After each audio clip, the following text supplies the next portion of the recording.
Hi, I'm Marcia Sherrill for Design Star. I'm 51 years old. I'm from Birmingham, Alabama and New York, New York. I've been designing for 20 plus years, started as an interior designer, and then I went into handbags, had a very, very successful company, but I'm back now with a less expensive line that's going to kick some major tushy. If you wondered about my design philosophy, how could you? It's obviously more is more. I design my own jewelry, I design a handbag line, I design home furnishings, because what's unique about me for Design Star is that interior design really informs fashion, and fashion informs interior design. You see polka dots on the runway, then you're going to see them very quickly on bedding. For instance, I painted my pineapple mural here. This is my motif for my handbag collection. And as you can see, it's a motif that I repeat throughout my bag. So there's consistency. That's something that I understand about design. I understand how to accessorize, obviously. I am the original bag lady. And I understand how to take the two and marry them together and come up with a really winning design for your house. Here comes my little dog. She's my inspiration. Hi, I'm interrupting a PR meeting. It's okay, don't worry. Everybody stay seated. In this room, I designed this table, and instead of like hiring a mirror guy and paying him to mirror it, Diane, my best friend, and I, actually at her apartment. I can't believe she made me do it. A friend of mine had come up with this antique mirroring solution, and I'm like, well, I'm not completely stupid. I can figure this out. So Diane and I, over a 24-hour period with some stripper, seriously, we should have been wearing masks and goggles because we're probably going to be dead within the hour. We antique mirrored this table, and it's really, really groovy. So it's not just a mirrored table like you can find at Horchow now. It's ennobled it. It's ramped it up. I also did this lamp, which is based on one of my buckle designs from 24 years ago or something, and it's rock crystal, and I bought that out of China. It's $200, and it would retail for like, I don't know, $2,500.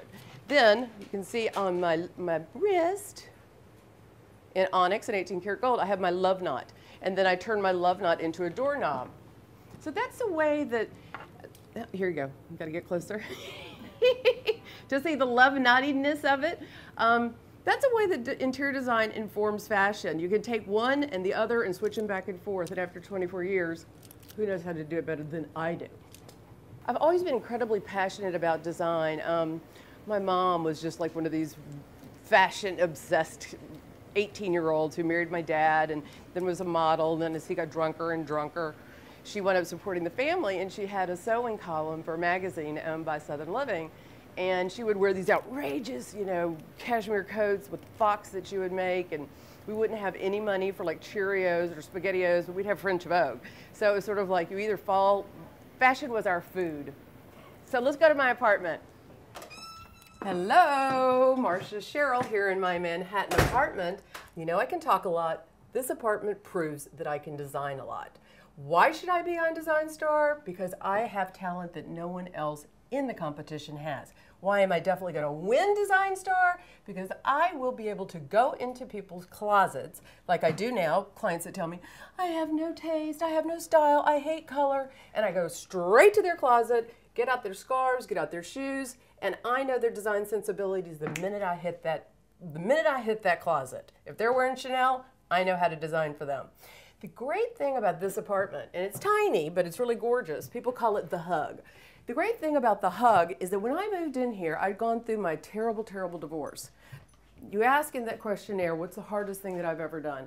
The hardest thing I ever did was lose my business. I was a very famous and successful handbag designer, had written books, etc. I wound up in New York, homeless, living with friends. So clearly along the way, I'd gotten rid of almost everything. I was left with 8 pieces. I told myself, I am designing this apartment in 3 weeks. I mean, I had the window treatments done. I had the pillows done. I had the stools upholstered in funky Kaleems. I painted this mural myself with a painter.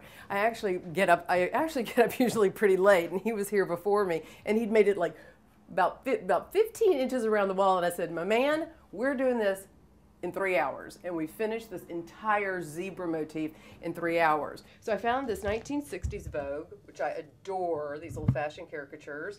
So I've started to paint them on the walls. So I've got my 15-year-old Annabelle down here, and she is my point person on the hat. Annabelle, let me interview her. What's it like having a designer for a mother? Basically the same, except I'm forced to go all those parties. Oh my goodness, she has to suffer and meet Ralph Lauren and Tommy Hilfiger and Vera Wang. Oh, how does she endure it? So I have her down here painting. I have a bunch of her friends coming over. This is our definition of Six Flags. I've kind of convinced her over the years that this is a lot of fun. So we're both coming to you from HGTV's Design Star.